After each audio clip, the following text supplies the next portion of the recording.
control what I could control, and that's the conversation I had with my family and everybody around me. And I had to control what I could control, and what I could control was attacking my rehab as if it was the season, and that's what I did to make sure I put myself in the best position for for when I return for football. When were you fully recovered, I guess, after the surgery, and was there any possibility that you could maybe return if you choose to do so during the season? So I'm still in the process of rehabbing. I will be 100% for training camp in the NFL.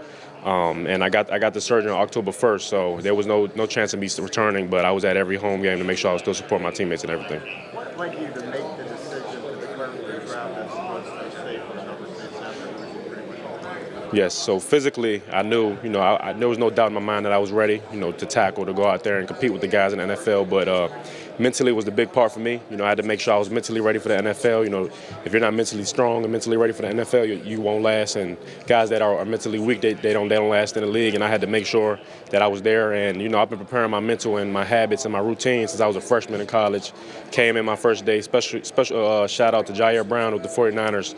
Told him first day when I got there, I'm gonna be in your right pocket, trying to dominate you and everything, competing with you and everything, and learn everything from you as you're a vet, and that's what I'm coming in to be as a freshman.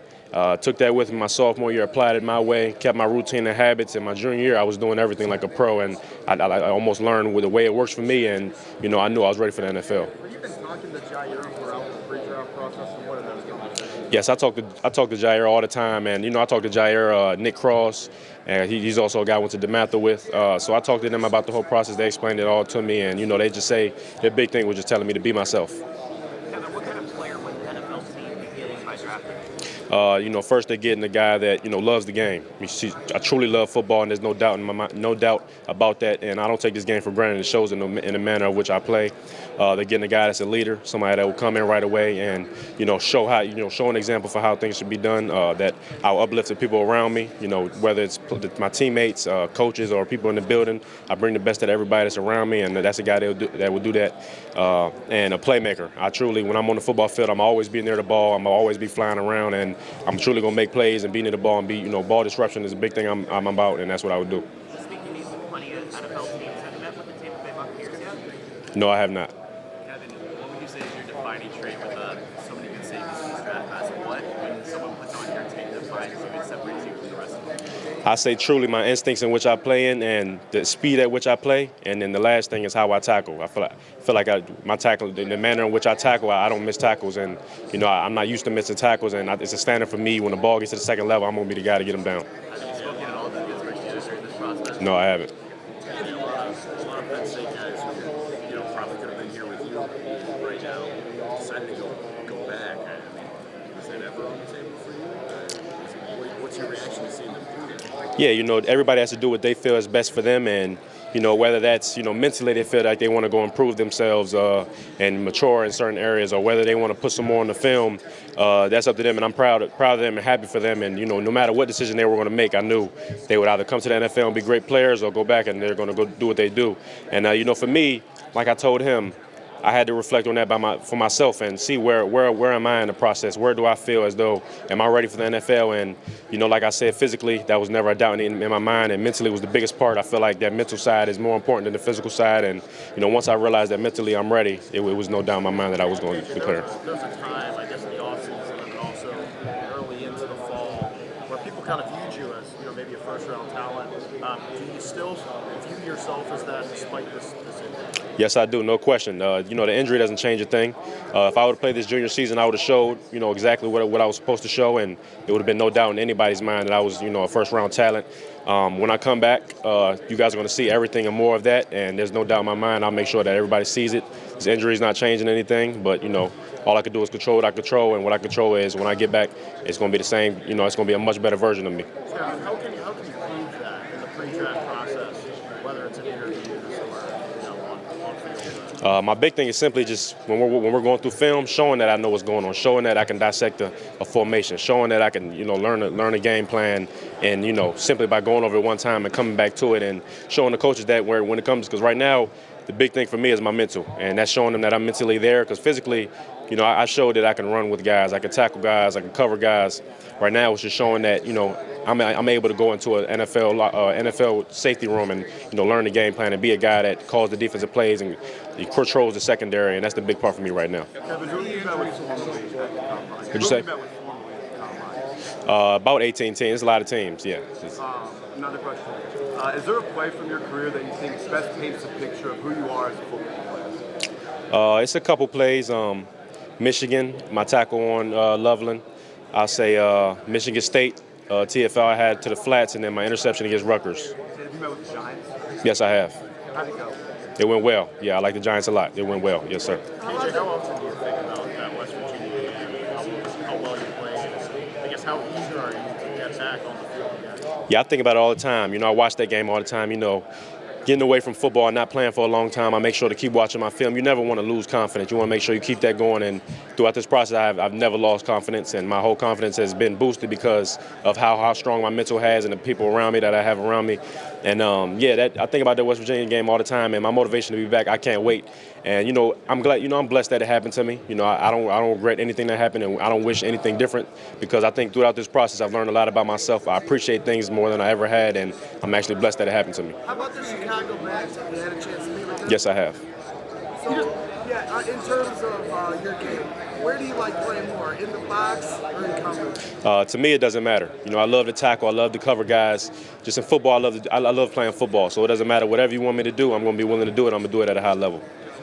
What is Bubba like in practice and as a player? Yeah, Bubba Bruler's a great guy. He's one guy that I love. He was my lift partner one year in the spring, and I love that. That was probably the best spring I've had because a guy like that, he pushes me to my limit, and he has no off days, and that's the kind of guy I want around me to, push me to be better. What'd you say? Oh.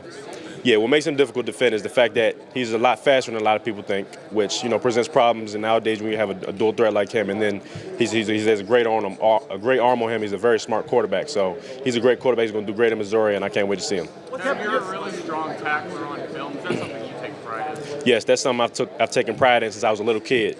My father, the way he raised me as a tackler and the way he coached me up.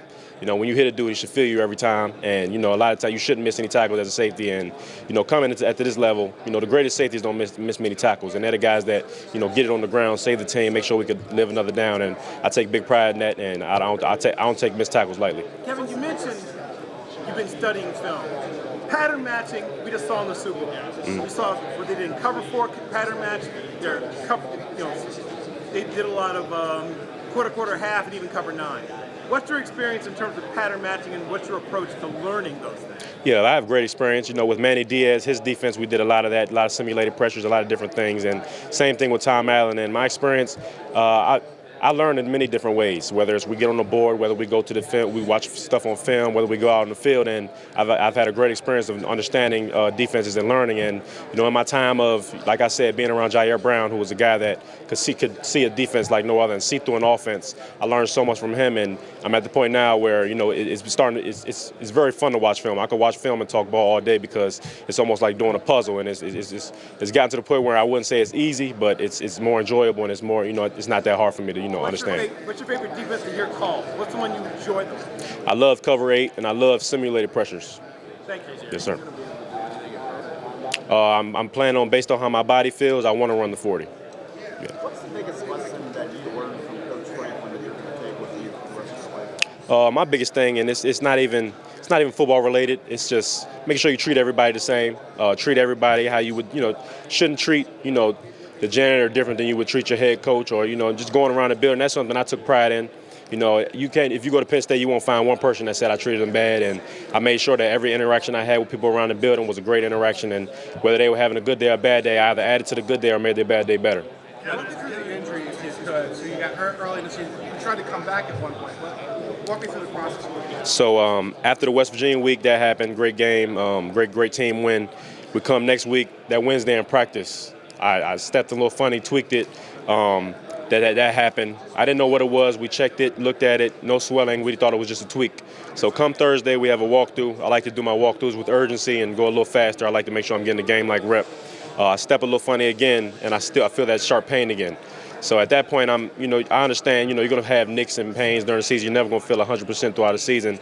I try to come Friday, we have our speed, and, it still feels funny then. I think game day, adrenaline will go away, and I feel good game day. Come game day, from the first play, I'm hurting. So, it goes on. A couple plays, I finally realized that I should probably, take myself out. I'm at this point, I'm a liability to the team playing 50%. So I talked with the trainers and my coach. We ended up getting an MRI that following Sunday, and then that's when I realized that I was, it was more than what we thought. What was official? It was officially, a torn ACL. It was partially torn, but I had to get surgery as a torn ACL.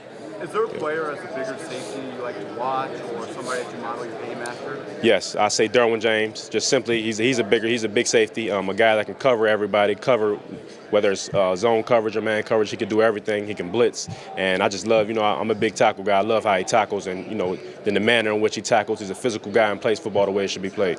I want to ask about one of your former teammates. What was it like playing with Theo Johnson? Oh, Theo Johnson, that's a great player. He's a guy, tall guy. He's faster than a lot of people know. He's deceivingly fast, super fast, and he showed that a lot of times in the league and even at his 40. Playing against guys like that, Tyler Warren, Theo Johnson, competing with them day in and day out, I love that.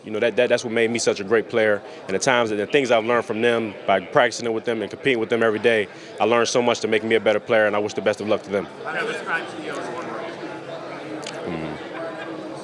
I say resilient.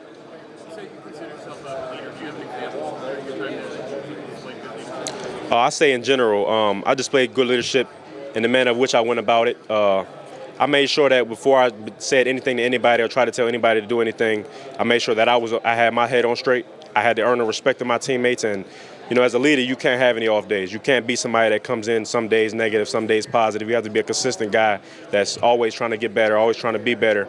And I made sure that's what I was. And the way I went about leading, I made sure I knew all my teammates. I knew that I couldn't criticize my DN the way I would my corner. And once I, learning that, it makes your leadership is much better and it's much more healthy, and you're getting the more out of being a leader instead of just yelling at everybody. And sometimes you can yell at a guy and you push him down more. And I made sure I went about that the right way, and because I did that, I was a great leader. Kevin, when you watch your film, what would you say is the biggest area of improvement that if you improve this, you'll become a star? I say, me personally, I want to cover like a corner. So I say my man coverage, I want to be able to, if say our corner, we get in a sticky situation, I can go out there and guard a great receiver. And that's the big thing I want to improve in and master man coverage. Yes, I have. That was a great meeting. Yes, I love their staff, and I love everything that they had to offer and everything. And then it was a great meeting. Yes, sir. Thank you. Who took on the leadership role after your injury? Who do you think took on the two big ones, I think Jalen Reed, of course. He was already a leader. But I think, especially when I left, we were the two leaders on the back end, and I think he really embraced that role, and he did a great job doing it. And Abdul Carter, his play shows out a lot, but he's one guy that he leads by example. He'll show you how it's done, and the way he goes about football, he loves the game, and he shows that every day. And that's one guy. That's another guy I would say was a leader. Some of your former teammates told me when you were a freshman, like they knew you were going to be a pro right away. Is there a guy that you would bet your first paycheck on? That guy's going to make it to the league in 3 years? Right now, it's a guy that this is an older guy that's coming out next year. So Zaki Wheat, that's one guy I would bet my check on. That's the dude that will hit you like no other. Like, he doesn't care. He'll try to take your head off, and a dude that can take the ball out the air. And now he's putting it all together with his instincts, understanding the game. It's going to be a serious season for him next season. So watch out for him. What's your scouting report on Jay Reed? What's my scouting report? Super smart player. That's one thing that I feel like we got to give credit to him first and foremost before you talk about anything else. The way he sees the game, the way he understands the game, he has a picture memory. He can see something and remember exactly what to do when the time comes. And then you talk about playing football. He's fast. He's very fast, and not many people know how fast he is. He's a very fast player. He can blitz like no other. That's another part of his game that we need to highlight. He could play man like no other. He could do everything on the field, and when you have a guy like that that's very versatile, he's very useful on the field, and it's amazing. It was a blessing to play with him. Kevin, you mentioned still being with the team, at games, 17. What was your role kind of like, whether it's in practice or facilities? Yeah, so nothing changes when I get hurt. Once I go down, it's not time for me. The leader role was, I was a leader. I'm a leader no matter whether I'm in my pads or I'm on the sideline, and I had to make sure I was still doing that, especially for the young guys, especially for my guys out there. And it was a team effort, and I'm so blessed that we got to go. It's unfortunate that we didn't get to go all the way to the national championship, but it was the fact that they got to go that far. I'm so happy for them, and throughout the process, that's all I wanted for them. And to be able to be a leader for that was what I owed to them. How did you maybe help put Daewon Lane, in a position to play, when you guys Yeah, I think the biggest thing was from the moment he came in, I seen something in him that, I feel as though Jair Brown seen in me. And you can talk about Jaquan Brisker seeing in Jalen Reed when he came to college. I seen something. I seen that light in him, and I seen the willingness to learn, obviously the size of a player he is. And right from then on, I made sure that little thing I made sure I was getting on him. If it was something small I didn't like and, it wasn't to the standard or the high level of which I had the standard for him, I would let him know. And thankfully, he was very open to coaching and open to, criticism, and he never got mad at me about it. He was very open, and that made it a lot easier. So that's how it was with Daewon Lane. Did you get a chance to meet? Did you get a chance to meet with the bench? Yes, I did. Yes. It went well. Yeah, it was a great meeting. Versatility is such a thing in the NFL. Now, you have a guy like Brian Branch, who's come in as a nickel, played both safety spots. How much has that kind of been the evolution of that position, and how important is that now to have that versatility as Branch, maybe a guy that just watches and Yeah, I feel as though it's very important. As a safety, you want to be able to do everything, and you want to be able to understand what everybody's job is, and you should be able to play every position on the field, and you make yourself very useful as that. And as a safety, you don't want to be limited to one spot. You want to be able to be everywhere on the field and be interchangeable as a defense. And when you got safeties out there that are interchangeable, it makes the defense roll and much more smoothly and much more better, and that's a big thing for a safety. For those who don't know what it's like. Huh. Oh, amazing. Like I talked about that with Theo Johnson, Tyler Warren. But Tyler Warren, he's a different kind of player, man. He's Theo Johnson is as well, but I have more experience with Tyler Warren, of course. But Tyler Warren's a different player. Of course, you guys seen it on the field, but the big credit I give to him is not even just his play. The kind of person he is, he could block 100 times, not catch a pass in the game, and he'll be smiling more than anybody on the field because we won the game. And then he can obviously go for 17 catches and 200 yards and wouldn't even brag one bit about it. So I have much respect for him on that piece. Last one. Yes, when you have a competitive battle like that, he'll get his and I'll get mine, and it's a blessing that I was able to, go against him in practice, and I don't take it for granted. Thanks, Kevin. Thank you. You can grab your name tag. Y'all have a good one.